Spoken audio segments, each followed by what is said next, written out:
What is going on, Sports Minds? It's your boy MJ coming at you with another episode of the Fantasy Fumble. I am here with my co-host Joe the Birdman. Joe, how the hell are you doing today, brother? I'm feeling awesome today, Manny. I actually only went 3-3 last week, and I am officially out of the Champions League. But every other league is looking great. So I'm pumped for the second half of the season.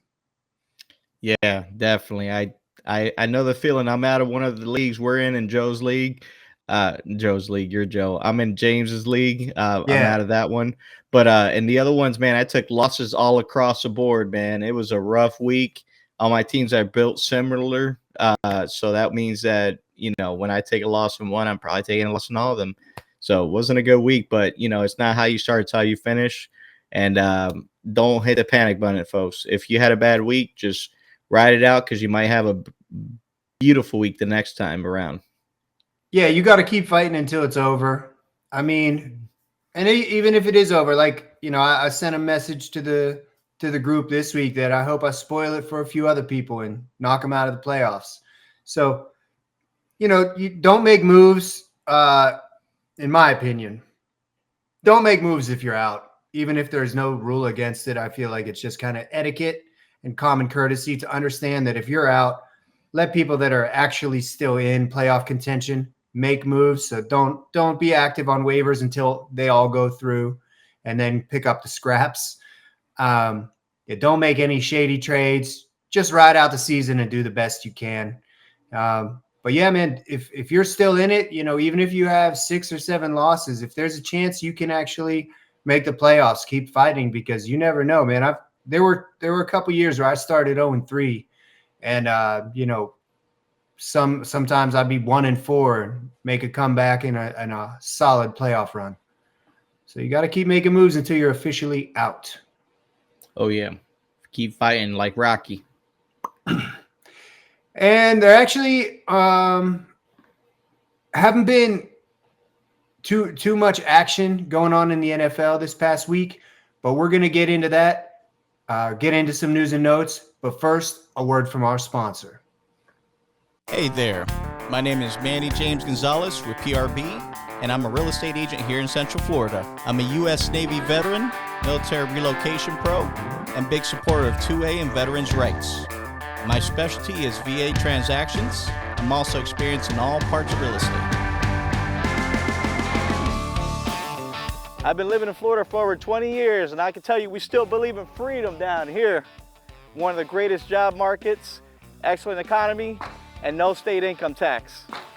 When it comes to an agent, you want one that's going to be honest, not afraid of a fight, and most importantly, willing to do the things that some agents aren't willing to do.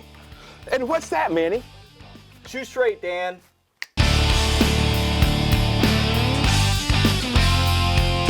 If you're ever considering buying in Central Florida, you need somebody you can trust, and I got your 6. I'm Manny James Gonzalez, find land for the free and home for the brave.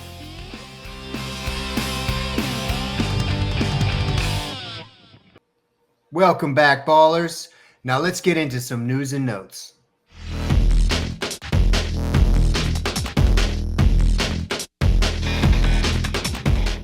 So like I said, not too much going on this week as far as the news. Dallas Cowboys quarterback Dak Prescott is expected to miss at least 2 weeks after injuring his hamstring against the Falcons. And the New York Jets traded wide receiver Mike Williams to the Pittsburgh Steelers. I'm not sure how I feel about that just because Mike Williams hasn't really done anything for the last few years. I know he has a lot of talent, but it's rarely showcased. So we'll see if that change makes any difference in his production. Well, to Mike Williams' defense, he hasn't done anything this year and 14 games of last year because he tore his ACL after like 3 or 4 games, and he was balling the first few games of the season. So he's been out for about a year, but he the problem is coming back from the ACL. Will you ever be the same player? He's a big jump ball receiver type of guy, but I think Mike Wallace. Who were we talking about? Mike Williams. Mike Williams may bounce back, but we'll see. Right? Russell Wilson is a good quarterback, though. I think he could help him out. And you're right. There's those situations where an ACL injury. We've seen players like what didn't Breece Hall tear his ACL? He did.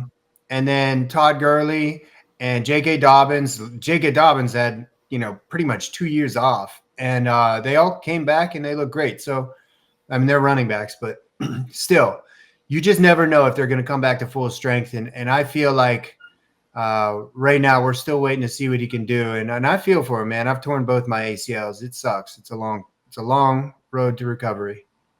Oh, wow. I didn't know you'd done that, man. That sucks. Yeah, it sucks. It was never the same. I was one of those people that was never the same, but I was also not an elite athlete. So. Oh, I got you. But at running back, we actually don't have any injuries on the docket this week. So all starting running backs should be good to go this week because there was no one on the injury report that did not practice. Maybe ETN. He was questionable, but he was limited. Yeah, that's what I'm saying. They were all limited. There were plenty of people that were limited, but there was no one as far as your starters that were listed as a did not practice. But for wide receivers, we got a handful. We got 2 concussions. New Orleans Saints wide receiver Chris Olave and New York Giants wide receiver Darius Slayton. They both did not practice with concussions. Devonta Smith did not practice with a hamstring injury. Michael Pittman Jr. again on the did not practice list with his back and his finger. And then Bengals wide receiver that has been amazing, T. Higgins, did not practice with the quad injury. Carolina Panthers wide receiver Adam Thielen is back from IR. He is expected to play this week. They thought he could play last week. He is expected to play this week. And then also with a hamstring, Juju is still not practicing. And then wide receiver for the Buffalo Bills, Keon Coleman, wrist and arm. And Brandon Cooks is making progress but did not practice today. And Nico Collins, he also did not practice but is making progress as well and is expected to play this week. We know that can change. We've heard it so many times where they're like, yeah, he's on track to play, and then they don't play. So keep an eye on Nico Collins. Don't just set it and forget it. Make sure you're checking that on Sunday morning. And then at tight end, we just have one guy listed there. That's Baltimore Ravens tight end Isaiah Likely. He did not practice, out with a hamstring injury. He's been kind of absent since he exploded at the beginning of the season. And then a couple new additions at quarterback. Again, Dak Prescott that I mentioned at the beginning, up at the top. And Tampa Bay Buccaneers quarterback Baker Mayfield with a toe injury. He should probably be fine, though. Man, he has been impressive. I've really enjoyed I picked him up as a backup, and then he turned into my starter in like 3 leagues. So that's what we got for the news and notes and the injury report. Keep an eye on all those guys that did not practice and make sure. Well, I got some here too, man. For the waiver wire pickups, right? Yeah. Obviously, in regards to that, Noah Brown. So he's somebody that's really been coming on. If you think about it, Commanders have had a really elite offense, right, all year long. With Jaden Daniels, that guy's the truth. And I'm an Eagles fan. I can tell you, I could see a talented player, and Jaden Daniels is a talented player. So his number one receiver is Terry McLaurin, but he doesn't have a clear-cut number 2. Like when you look at the games, he was spreading it out to Zach Ertz. Certain games he spread it out to De'Ami Brown. And then recently he's been spreading it out to Noah Brown, who actually was pretty solid for the Texans last year. But I think he was. Yeah, and I think he's going to be even more solid as a number 2 option. So that I think that offense is sustainable enough that they need a second receiving threat.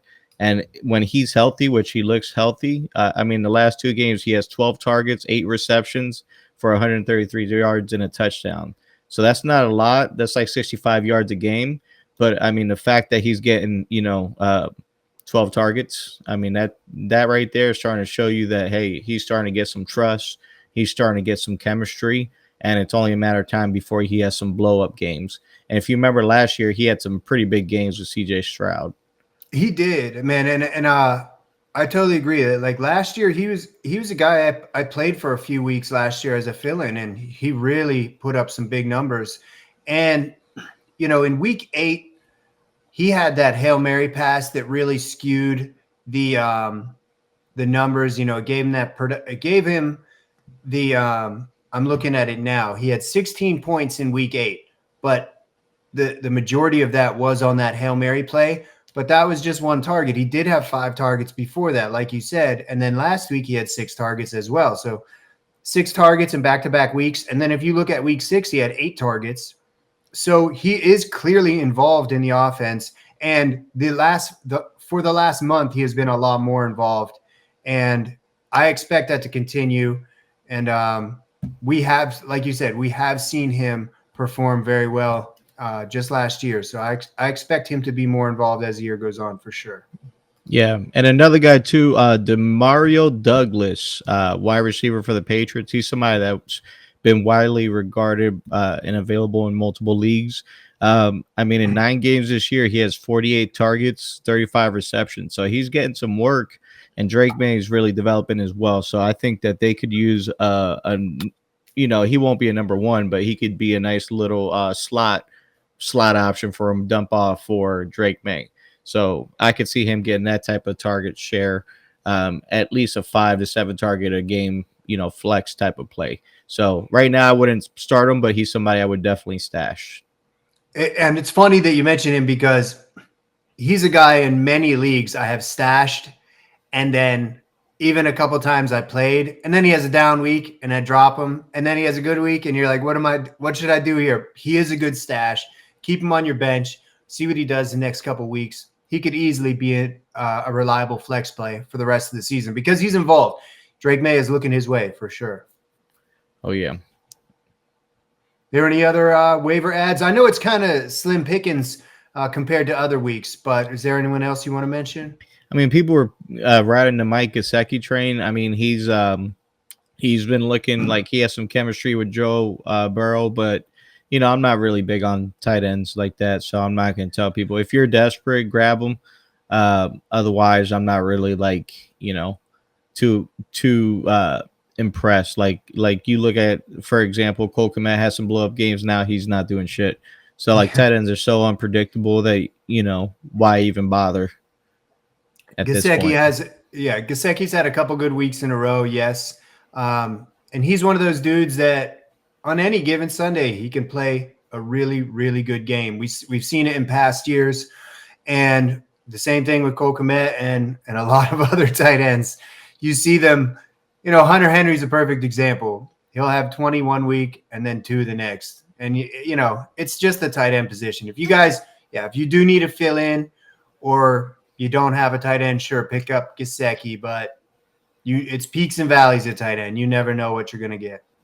Yeah, definitely.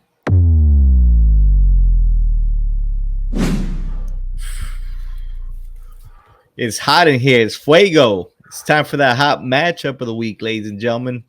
Oh, yeah. Now, for my hot sweaty balls matchup. So we're calling it now? A hot sweaty balls matchup? Sure. That's actually a pretty good name for a segment. All right. Bring the big balls call back. Yeah, we'll combine them. I'm just playing. For my hot big sweaty balls matchup, I got the Lions versus the Texans coming in as a great game for people to start. The over-under, or the spread, is 48.5. So, you're looking at a or the over-under is 48.5, So you're looking at a pretty good game there. Vegas thinks it's going to be high scoring. So on the Texan side, obviously Joe Mixon, he's the number 1 option right now. He's been blowing it up. So when he's healthy, he's killing it. You should have Nico Collins coming back from injury. So if he's back and healthy, that's going to be a good game for him. And obviously that's going to open it up for Tank Dell. So you're going to get a lot of, openings there, some fun on the Texan side, which means CJ Stroud might actually be serviceable this week. Who knows? Now on the flip side, when we're talking about the Lions, I mean, who isn't going to pop off on the Lions? Really? You know, running back Shamir and Montgomery, right? They're freaking a two-headed monster. And then you got Amon-Ra. He's consistently showing up. I think J-Mo is still suspended, so that'll keep a possible workload for Laporta. But Laporta, man, he's, you know, I don't know what's going on with their, you know, his looks this year. They're not really drawing up plays for him. So it's strange. It's strange because they had this. It's the same team as last year. That's why it's a little frustrating. Yeah. Oh yeah. And that's why you look at it like, why aren't you giving him the ball? Like, he's a stud tight end. He's open. Like Jared Goff, when I watch the games, he isn't even looking his way. Jared Goff has, when he's doing his progressions, he has Amon-Ra, and then he's checking down to like another receiver, and then like by then, you know, it's a running back, right? Because that's his outlet, you know, or his check down. And, you know, he doesn't even like look Laporta's way. And Laporta's always working on the other side of the field. He's more of a diversion at this point, you know. He's trying to look like Kyle Pitts a little bit. Not to get on a side ramble over here, but that, you know, try to make a point there. Kyle Pitts. How about that Kyle Pitts, by the way? He's really come on with your boy Kirk Cousins, man. That's true. Yes. And he's, what was that shit called? The wave? What is he doing? I don't know, but I'm just happy for him on an individual level, you know. Because he's got to obviously know, like, I mean, you know, as a professional athlete, they always tell you, or just like as a celebrity, they'll say, don't read the comments. But, you know, he's aware that people were talking shit, but it appears that it was not his fault. And with Kirk Cousins leading the team, he's come into play on pretty much, I think, 3 out of the last 4 weeks and looked really good. Yeah. Yeah, agreed. He's looked pretty awesome, man. He's made Mooney look like a serviceable fantasy start, you know? Like, I mean, at the end of the day, and Drake London really, he took out his potential. He's taken out the potential in Kyle Pitts and opening things up for Bijan under when they actually hand him the ball, you know? Right. I also don't like that split over there. They need to stop giving Algier that many touches. But that's me personally, how I feel. When you have a back like Bijan, you don't not give him the ball. I agree. I understand that, you know, they want to also keep him healthy, but it is frustrating for us. Yeah, for us. Do it for us, you selfish bastards. Selfish bastards. No, but I agree. That's going to be a great game. Probably going to be a shootout. And, you know, I know we're a broken record when we say things like this, but I think if Nico Collins is back, that should help Tank Dell, because when you've got 2 wide receivers and the defense doesn't really know where to go or who to cover, you know, it opens up more opportunities. And, you know, you see the same thing on the Bengals when T. Higgins is on the field and Jamar Chase is on the field. They both will play at a higher level than if it's just one of them. So, hey, I hope we see the same thing with the Ravens. You know, Zay Flowers has been going nuts too. Actually, this is a perfect segue into my hot matchup. I've got the Bengals. The Bengals. The Bagels. The Bengals. I've got the Bagels and the Ravens. What we were just saying about the wide receivers, you know, when they're both on the field, it does create more opportunities. So if Deontay Johnson's out there and Zay Flowers is out there, to probably make – I was worried about it, but you know what? It actually could help both of them. When that trade initially happened, I was worried that it was going to bring them both down, but it actually might help them both elevate to the next level. And this week we're going to be without T. Higgins, but this is a game we saw in week 5. I believe I said it was my hot matchup in week 5 when they played each other in Cincinnati. The final score of that game was 41-38 Ravens. So, I mean, what is that? 79 total points. I think we can expect a lot of the same for this game in Baltimore. And the Ravens will try to focus on the run, and the Bengals will hope to focus on the pass. But, you know, we've seen that Chase Brown is the real deal. Zach Moss is on IR. So expect Chase Brown to have a big game.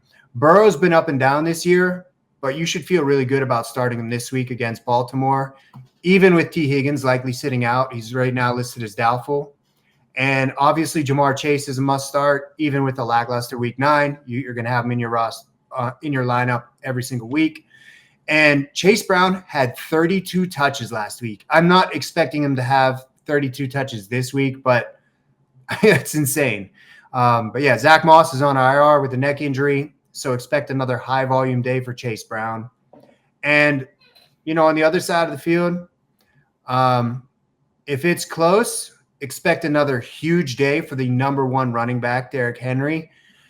Even if it gets carried away, expect at least a huge first half for Derrick Henry, and that's really all he needs. And Lamar is the number 1 quarterback, and Zay Flowers has been on fire too. So all 3 of those guys, in my opinion, are a must start. I was worried, like I said, I was worried about Zay Flowers, but after seeing him the last couple of weeks, I'm not worried about him anymore. And hopefully Mark Andrews can find the end zone again, because he's still not getting the volume to be considered a must start, even at the tight end position.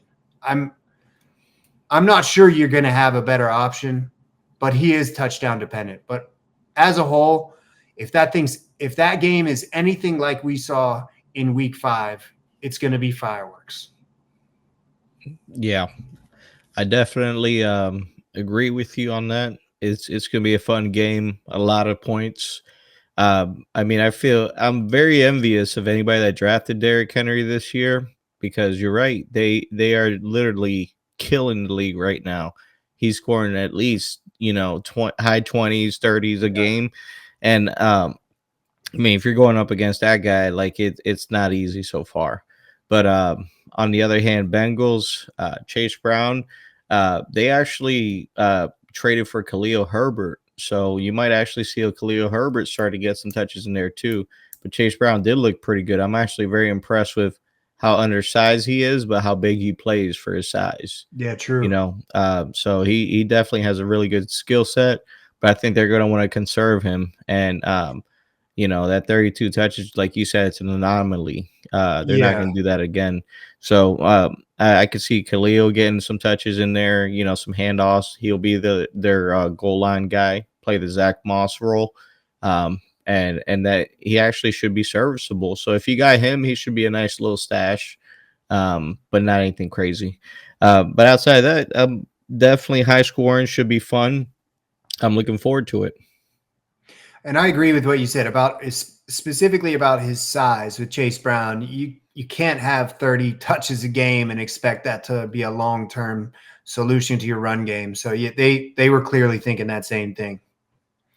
That's where they work. They called me first. Before they called you and they said, "Manny, what should we do here?" I was like, pick up Khalil Herbert. I said, the Bears got too many running backs, man. Yeah, they do. Those guys, it's funny. All those guys on the Bears are kind of similar running backs. Yeah, they're all like similar size and build, and running style. Yeah. Yeah, they did. Except for Swift, he's a different one. He's their full service back. Yeah. What's your honorable mention for a hot matchup this week? Honorable mention. It's going to be the Eagles versus the Cowgirls. No Dak Prescott. It's going to be Cooper Rush and CeeDee Lamb. And CeeDee Lamb always cooks our ass, so I don't care how good our defense has been playing this year. He plays motivated, and we play dumb sometimes. So I can expect there to be some exchanges. So, but with the Cowboys getting cooked, as long as Devontae Smith plays, I can see our side. Well, as long as A.J. Brown plays, we're good, because A.J. Brown's going to be out there. It doesn't matter who's guarding him. He's going to be open. So that's what I love about the guy. And Saquon's going to eat. So that's going to be some – Saquon also is another guy I'm envious of, because he's a league winner right now. He's averaging 26, 30, 26, 28 points a game in a PPR league. So easily. So he's – what is he, RB1 right now? I think he's 2. It's funny because Derrick Henry and Saquon they probably went around the same spot, like around 8 or 10 in most drafts. maybe even a little after that. Like, you could have even possibly gotten one of those guys in the second round, like if at the beginning of the second round. Yeah, you had to be crazy. picking late though. Yeah, it's just crazy because, you know, I'm in one league where this dude has Saquon and Derrick Henry, and I know he picked them back to back. Yeah. And it just, you know, he grabbed, I can't remember who he grabbed first. I think he grabbed Barkley Saquon first. Yeah. And then he got Derrick Henry at the very beginning of the second round, and he was at the end of the draft. But yeah, dude, that's running back 1 and 2. And you know what? We did mention this when we were doing our preseason rankings. We both mentioned that these guys have the potential to be on the highest level as running backs this year because of the teams they're on. You know, Derrick Henry on a run-first offense like the Ravens, with that kind of a football team with that caliber of running back, and the same thing with Saquon. That caliber football team with that caliber running back. I mean, the recipe's right there. I feel like I should have thought a little bit harder about it before the draft. But, I mean, we were saying this. We just didn't expect them to be this good. One more guy I do want to mention for that game, though, is Rico Dowdle, who has been very impressive over the last couple of weeks. Well, actually, I shouldn't say, because 2 weeks ago he had kind of a down game. But overall, over the last month, you can see when they started to kind of phase out Zeke and give him more touches, he's doing what we expected him to do. And I think that's going to continue and get better over the second half of the season. So I think he's a solid flex play. Yeah. Yeah, agreed. Rico's coming out of his shell, man. Now, for my honorable mention, I have the 49ers versus the Buccaneers. As we said, Baker Mayfield has been playing at a very high level this year. And even without his top 2 wide receivers, Godwin and Evans, he's continuing to play at a very high level. We knew that Cade Otton was going to come in and pretty much fill that gap at wide receiver. Even though he's a tight end, he's playing like a wide receiver. He's looking awesome. He's getting a lot of volume. Over the last 3 weeks, he's gotten solid volume, and that will continue. And I think that one of those wide receivers is going to have to step up. I'm pretty sure, is it McMillan? Is that his name, McMillan? I think he's injured right now. Jalen McMillan. Yeah, I think he's injured right now, so keep an eye on that. But Sterling Shepard will probably step up if he doesn't play. The thing is, though, Baker's spreading out the ball enough where I don't know who's going to perform on that team aside from Cade Otton and Baker Mayfield. The running back situation is like you don't want to start any of the Buccaneers running backs. I mean, they might go off, but they might not. So I'm really not sure what to do with the running back situation. But as a whole, that team is going to put up points. And Baker has proven that he doesn't need his top 2 wide receivers to stay productive. So, you know, if he's got a little toe injury, that turf toe can really, really, from what I've heard, I've never had it, but from what I've heard, that can really, really be painful and nagging. But as long as it's just something mild, I expect Baker to be a full go on Sunday. And if he's got Cade Otton and a couple wide receivers and a couple running backs to spread the ball out, Baker should perform at a high level as he's been doing all year. I think he's got to be in the top 3 at quarterbacks. And then on top of that, you've got on the other side of the football field, the 49ers, they've got McCaffrey back. I don't know if McCaffrey's playing this week, but they're saying he's going to play. You've got pretty much a solid tight end and wide receiver every single game, because if one wide receiver is hurt, you know, if Ayuk's out, Debo steps up. And I think that Jennings is going to be playing this week too. So if you've got Debo and Kittle and Juwan Jennings, Purdy's going to be playing well. Purdy, in my opinion, is a must start. Baker's a must start. Cade Otton's a must start. Kittle's a must start. Debo's a must start. That's 5 just right off the bat that I would plug in and not even think twice. And then you've got guys that you could possibly put in at flex, such as Juwan Jennings. So keep an eye on all those injuries and make sure that,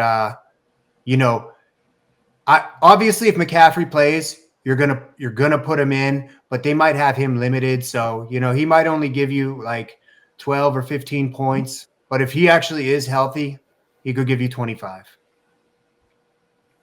Yeah. That's definitely going to be a fun game. 49ers, Buccaneers. Buccaneers really stepped it up this past week when they played against the Chiefs. They were really what an exciting game. It came down to the last possession, which was questionable as well, right? It always rolls in the Chiefs' favor. I mean, it never fails. Over the last 3 or 4 years, it's been that way. I was shaking my head after that coin toss, man. Just like, come on. Well, not necessarily the coin toss. There was I know, but I'm just saying, like, of course, they get the coin toss too, of course. I was like, they get the call and the coin, right? Right. I was like, why would Baker ever call tails? What kind of man calls tails on a head or tails flip? You always call heads, dog. Always call heads, because we got 2 of them. All right? That's right. And we think with 1 of them. All right. And that's what we not to get sidetracked. Getting back on topic here. But Buccaneers, man, they played a great game. Actually, and I really like, if you got to start a flex, man, I love Rachaad White, like, as a flex. Even Bucky Irvin, man. Bucky Irvin, he's going to get you. If you got no other options and you're like, I want a solid floor, solid ceiling guy, Bucky Irvin's getting you 12, man. Like, that guy's going to be right at that 12. But just kind of give you some numbers for Rachaad White. His last game was 12, and then he had 16 before that, and then 30 before that. So he's actually had like some pretty solid games so far. The 30 is obviously 2 touchdowns, but he's had a touchdown each. He's had 4 touchdowns in the last 3 weeks. So the guy's been really coming on, especially he's kind of filling in that extra role. They've been dumping off a lot more screens to him. So I can see him continuing to feast off of that a little bit. But on the 49ers side, Debo, obviously you start him as a flex, man, but I'm always worried about that guy. Will he finish out the game? Like he gets injured during so many games, it's crazy. Yeah, I mean, he's never played a full season. Yeah, full season, full game. But obviously if you have Debo, you're not leaving him on the bench, man. Nah. You're starting that guy without a doubt.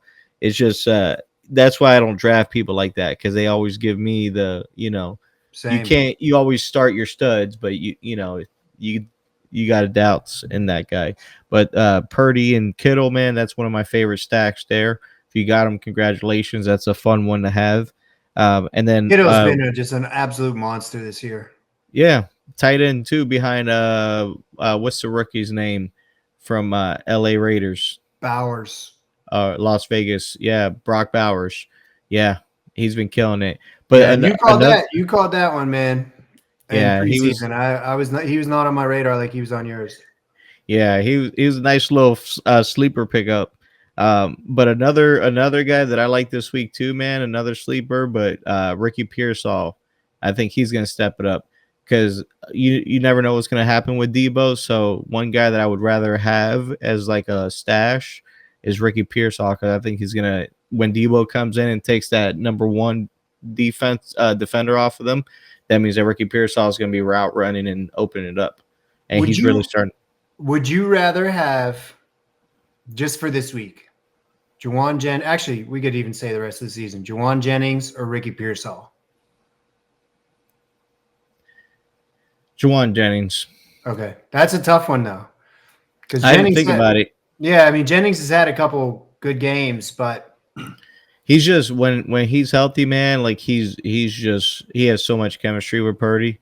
Like, and he's rarely ever not healthy. He's just had a bad streak this year, or this year, like a few games.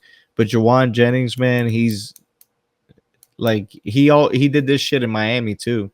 Like he's back this week. Yeah, so he's done that where he just goes off, and if anybody dropped him, yeah, pick him up for sure. Yeah, exactly. If anybody drops him back, so yeah, he's a nice little stash. Even if he doesn't play, just put him on your bench, right? He could be a nice little spot star for a week or two. Yeah, because you always know Debo's going to be out. Yeah, he could come up huge during playoffs. Oh yeah.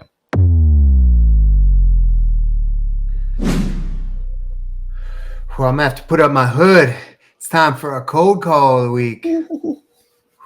Nipple in here. Ooh. All right. So for my cold call of the week, I have the Titans versus the Chargers. I picked the Titans last week too. They actually came up with a win. But I feel like this game's just going to be a grind. And the Chargers are actually 5-3, but there's a few other factors, specifically the defense, that I'm thinking about for this week.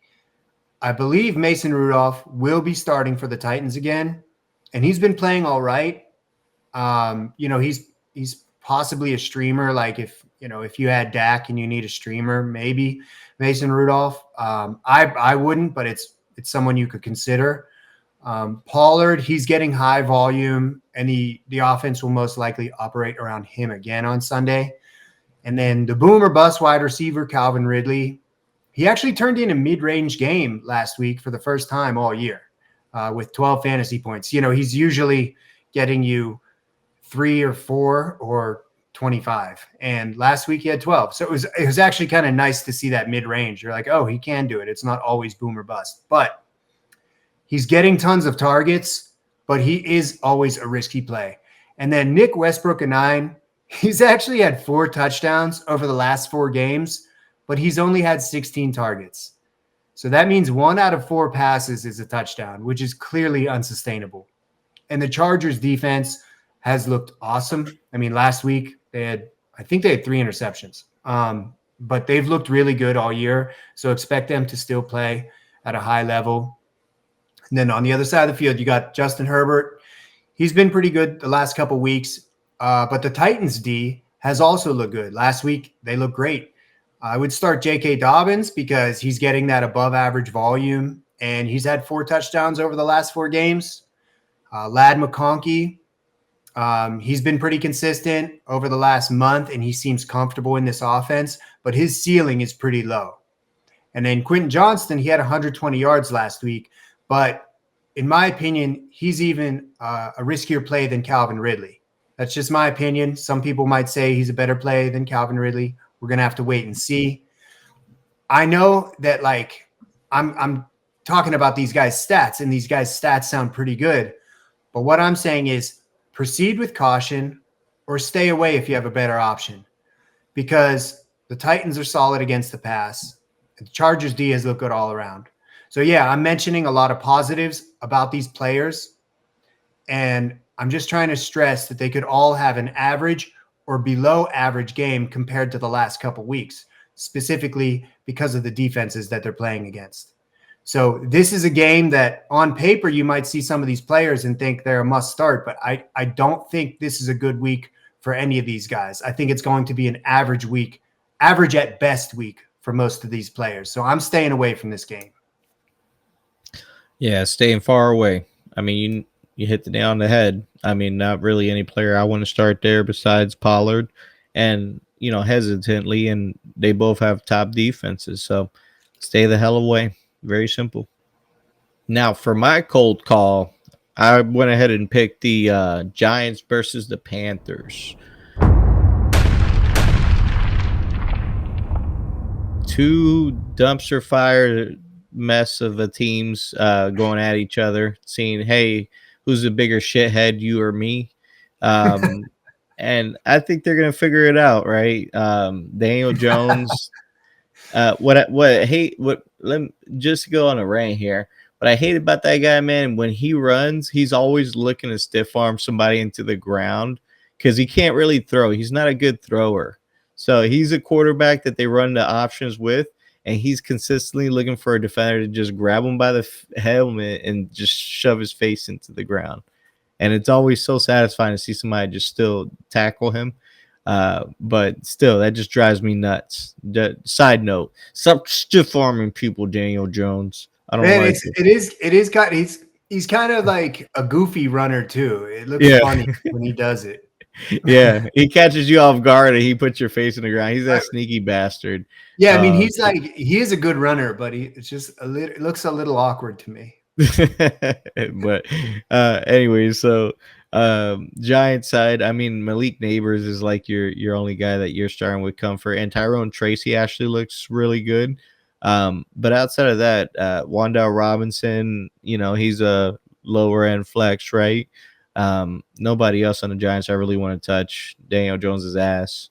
And then you go into the other side of the Panthers. Chuba Hubbard has been solid, but overall the team has a very low ceiling in general. Wide receiver Xavier Leggett, their best receiver right now, which is not saying a lot. So, I'm not going to start him with any confidence. He's more of a lower end flex as well. So you're going to see these two teams kind of struggle, go at each other, and they're going to hit each other overhand fist style until one of them taps out. Yeah, and dude, I mean, low end flex is pretty much that summarizes that whole game. I feel like every player, aside from Chuba Hubbard, who's probably going to give you better than that, Tyrone Tracy's kind of unpredictable. I like the guy. I have him in every single league, and I do like him, especially this week against the Panthers.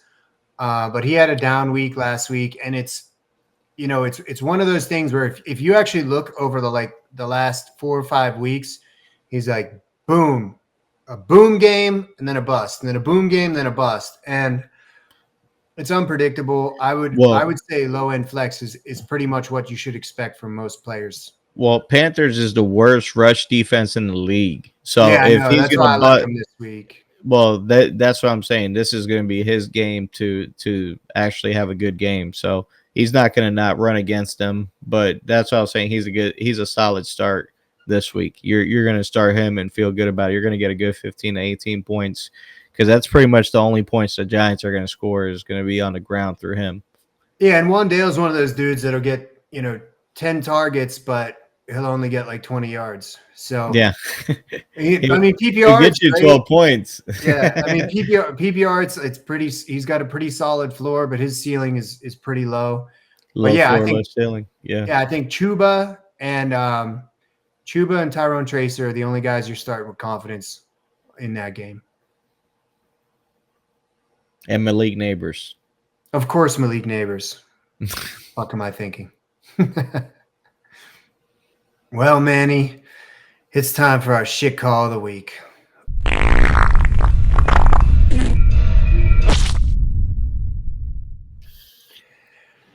Now, for my shit call, this is something I wanted to mention last week and I forgot.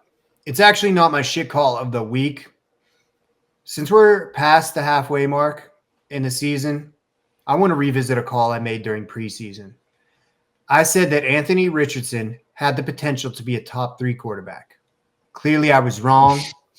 And you cannot blame injuries for his poor performance either. He's a total bust.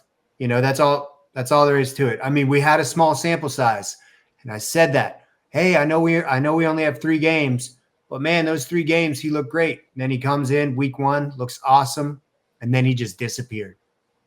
And yeah, he was injured for a couple games, but that's not why he's not playing well. He's just not playing well. And when you see those flashes of greatness that we saw last year, and you see that he's fully recovered from an injury, you think he's going to come back and just pick up where he left off. He did it for 1 week. That's all we got. Yeah. And don't worry, I was there with you. I thought he could also be really good. I mean, he had the physical tools and he looked the part. He just doesn't have the heart. You could look the part, but if you ain't got the heart, you're nothing but a fart. That's a good one. Thank you. That was actually Mark Twain. Yes, sir. But anyways, for my shit call, it was a game that I picked. I did pick an honorable mention of the Falcons versus the Cowboys. I said that there's going to be some fireworks. Well, that show was a dud, ladies and gentlemen. Falcons won 27 to 21 to the Cowboys. It was a shit show. Cowboys were just like looking like bums, completely choking to the point where they actually caught Dak on the sideline saying, "Damn, we suck." No way, really? Yeah, they got him on like you know how they have the lip reading and stuff like that. Yeah, when it's clear as day. But not the bad one. But you know, like they recorded him, like, and if you take out the volume, take out everything, like, and you just lip read him, he goes, "Damn, we suck." Damn. Like it's kind of like that other the other day when CD got mad at Dak and he said that was a mediocre throw or something like that. That was a weak throw. So when he was critiquing his passes at the end of the game, so you could read lips on certain players because they're very expressive with the way they talk. So that's what I was saying there. So I think Dak just got paid, man. He's done. I mean, he's riding off into the sunset. You know, it's similar. He's a similar quarterback to Tua, whereas you see so much talent and so much potential that, and I mean, they both finished as some of the top receivers last year, but they're both injury prone and inconsistent. So it's hard to start them every week with confidence. And what is the Cowboys record? Oh, no, the Cowboys record? 3-5. Yeah, man. I mean, the Cowboys, even though like Daldo had a good game, it was sloppy. You know, that end zone catch that he made was pretty lucky. And overall, that game was pretty sloppy. And yeah, the total 48 points, it's not bad, but when you're watching the game, it was not good. Like none of that production looked good. Yeah, definitely. And it gives me a chance to like talk shit about the Cowboys because their defense just isn't the same. It's not without that Dan Quinn. Like their defense is just like getting blown up. Yeah, Trayvon Diggs is great. He's great, but they're undersized at the linebacker position. But it's been all year. It's been all year. Like I drafted them, you know, towards the end of the draft. I picked them up in a couple leagues, and you know, you're hanging on to them for 2-3 weeks, thinking, all right, they're going to get it together, and they didn't. Well, ladies and gentlemen, it's that time of the day that we all hate. It's time to go. We really appreciate you all stopping by yet again for another episode of the Fantasy Fumble. Please make sure to follow us, donate all of your funds to us, name your firstborn after us. We would really appreciate it. And if you have any other forms of cash payment, we also accept jewelry and fine artwork as well. For sure. Joe, did you have any other information for these guys here? No, man, it's cool to see the engagement with the YouTube shorts and the player profiles. We're up to 50 subscribers. It doesn't sound like much, but every little bit helps. So if we're giving you some good advice, tell your friends, tell them to like and subscribe. It feels so lame to say it, but it really does help. Yeah, freaking lame-o. Fucking lame. But yeah, like, comment, subscribe, share all the videos. Yes, absolutely. And we do appreciate the love and support, ladies and gentlemen. We'll see you next week, same time, same place. We appreciate the love and support, and you guys take care, all right? See you later.